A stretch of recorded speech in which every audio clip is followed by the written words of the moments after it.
မိတ်ဆွေတို့ရေမင်္ဂလာပါဗျာဒီနေ့ကျွန်တော်ပြန်လက်ပြီးမြှောက်ပေးသွားမယ်အကြောင်းအရာလေးကတော့ကိုအသုံးပြုနေတဲ့ Gmail အကောင့်ကိုပေါ့နော် Gmail အကောင့်ကဆိုရင်ကျွန်တော်တို့အကြောင်းအမျိုးမျိုးကြောင့်မို့ကျွန်တော်တို့ကိုယ့်ရဲ့ Gmail password တွေပါတယ်မိသွားမှဆိုရင်ကျွန်တော်တို့အနေနဲ့ password အသစ်ပြန်ပြီးတော့ချိန်တဲ့နီလန်းလေးကိုပြန်လက်ပြီးမြှောက်ပေးသွားမှာပဲဖြစ်ပါတယ်ဗျာဒါဆိုရင်အရင်ဦးဆုံးပေါ့နော်ကျွန်တော်တို့ Gmail အကောင့်တွေကိုတစ်ချက်ဝင်လိုက်ပါမယ်ဝင်ပြီးတော့ဆိုရင်ကျွန်တော်တို့အပေါ်ဆုံးမှာရှိတဲ့ဒီအိုင်ကွင်ပုံစံလေးပေါ့နော်ကျွန်တော်ဒီဘေးမှာဆိုရင်တော့အိုင်ကွင်ပုံစံလေးပုံထည့်မထားဘူးဆိုတော့အဲ့ဘေးမှာကျွန်တော်အနေနဲ့အိုင်ကွင်ပုံစံလေးကိုတွေ့ရပါမယ်ကျွန်တော်ရတော့ပုံထည့်ထားတာဖြစ်တဲ့အတွက်ကျွန်တော်ရဲ့ပုံလေးကိုတွေ့ရမှာပဲဖြစ်ပါတယ်ဗျအဲ့ဒီနေရာလေးကိုတစ်ချက်နှိပ်လိုက်ပါမယ်နှိပ်ပြီးတော့ဆိုရင်ကျွန်တော်အနေနဲ့ဒီမှာဆိုရင်ကိုချင်းကျင်တဲ့အကောင့်ကိုတစ်ချက်နှိပ်လိုက်ပါမယ်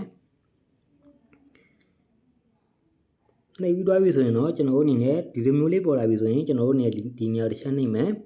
နှိပ်ပြီးတော့ပြီဆိုရင်တော့ကျွန်တော်အနေနဲ့မကြည့်ယူရကိုကအကောင့်ဆိုတဲ့စာတန်းခလုတ်လေးကိုဆက်ပြီးတော့နှိပ်ပေးရမှာပဲဖြစ်ပါတယ်ဗျာ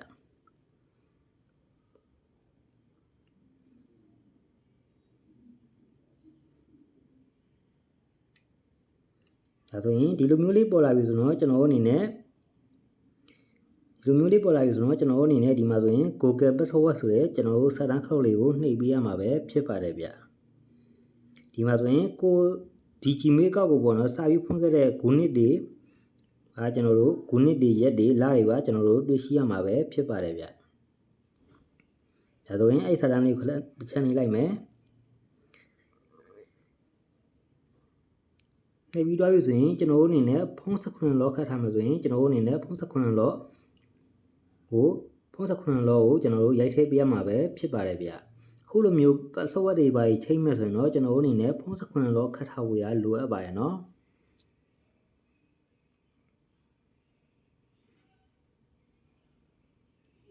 ဒါဆိုရင်ဒီမှာဆိုရင်ကျွန်တော်တို့အနေနဲ့တစ်ခါတည်းတန်းပြီးတော့ကျွန်တော်တို့ချိန်လို့ရပါတယ်ဖြစ်ပါတယ်ဗျဒီမှာဆိုရင်အပေါ်မှာဆိုရင်ကျွန်တော်တို့ပေးခြင်းတဲ့ password ကိုကျွန်တော်တို့ရိုက်ထည့်ပေးရမှာပဲဖြစ်ပါတယ်ဗျပြီးပြီဆိုရင်ဒီအောက်ကစာတန်းခလုတ်မှာဆိုတော့ confirm new password မှာဆိုရင်လည်းကျွန်တော်တို့ရဲ့အပေါ်ကပေးထားတဲ့ password အတစ်ကိုပေါ့နော်ကျွန်တော်တို့ပြန်လဲပြီးတော့ရိုက်ထည့်ပေးရမှာပဲအတည်ပြုပေးရမှာပဲဖြစ်ပါတယ်ဗျဒါဆိုရင်ကျွန်တော်တို့အနေနဲ့ password နံပါတ်ကိုကျွန်တော်တို့ရိုက်ထည့်တဲ့အခါမှာဆိုရင်6လုံးကနေပြီးတော့10လုံးထိရိုက်ထည့်ပေးဖို့ရလိုအပ်တယ်ပေါ့နော်ကျွန်တော်တို့ရှေ့ဆုံးမှာကျွန်တော်တို့အနေနဲ့အကြီးထားမယ်ပေါ့နော်စာလုံးအကြီးထားရပါမယ်နောက်မှဆိုရင်ကျွန်တော်တို့နောက်ဆုံးမှဆိုရင်ကျွန်တော်တို့အနေနဲ့အလွယ်တကူပေါ့နော်ချိန်လို့လွယ်ကူတဲ့နည်းလမ်းဆိုရင်ကျွန်တော်တို့အနေနဲ့ရှေ့မှာဆိုရင်အင်္ဂလိပ်စာလုံးအကြီးထားမယ်နောက်မှဆိုရင်ကျွန်တော်တို့ကိုကြိုက်နေတဲ့ရာကဏ္ဍပေါ့နော်ကဏ္ဍနှလုံး3လုံးလောက်ကျွန်တော်တို့အနေနဲ့ထည့်ပေးရမှာပဲဖြစ်ပါတယ်ဗျဒါဆိုရင်ကျွန်တော်တို့အနေနဲ့ password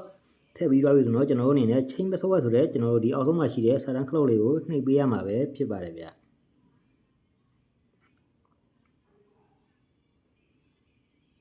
ဒါဆိုရင်ပြီးပြီဆိုရင်လည်းကျွန်တော်တို့အနေနဲ့ chain password ဆိုတဲ့ကျွန်တော်တို့စာတန်းခလုတ်လေးပဲဆက်ပြီးတော့နှိပ်ပေးရမှာပဲဖြစ်ပါတယ်ဗျဒါ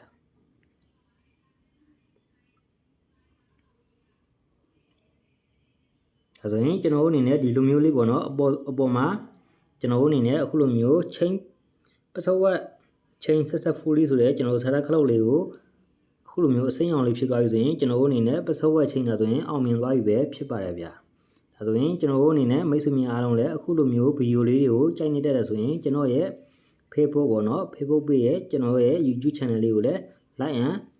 subscriber လေးတွေလုပ်ပြီးတော့အားပေးကြပါအောင်လို့ကျွန်တော်အနေနဲ့မြစ်တာရန်ခိုင်းနေပေါ့နော်ဒီနေ့မြှောက်ပြီးတော့တဲ့အကြောင်းအရာလေးကတော့ဒီလောက်ပါပဲဗျမိတ်ဆွေများအားလုံးလည်းအဆင်ပြေကြပါစေဗျမိတ်ဆွေတို့တည်ကျင်တဲ့အကြောင်းအရာလေးကိုလည်းcomment မှာပေါ့နော်ကိုတည်ကျင်တဲ့အကြောင်းအရာလေးတွေကိုcomment မှာရေးပေးထားခဲ့ပါအောင်ဗျကျွန်တော်အတက်နိုင်ဆုံးဖြစ်အောင်ပေါ့နော်စူးစမ်းပြီးတော့တင်ဆက်ပေးတော့မှာပဲဖြစ်ပါတယ်ဗျဒါဆိုရင်မိတ်ဆွေများအားလုံးမင်္ဂလာပါနော်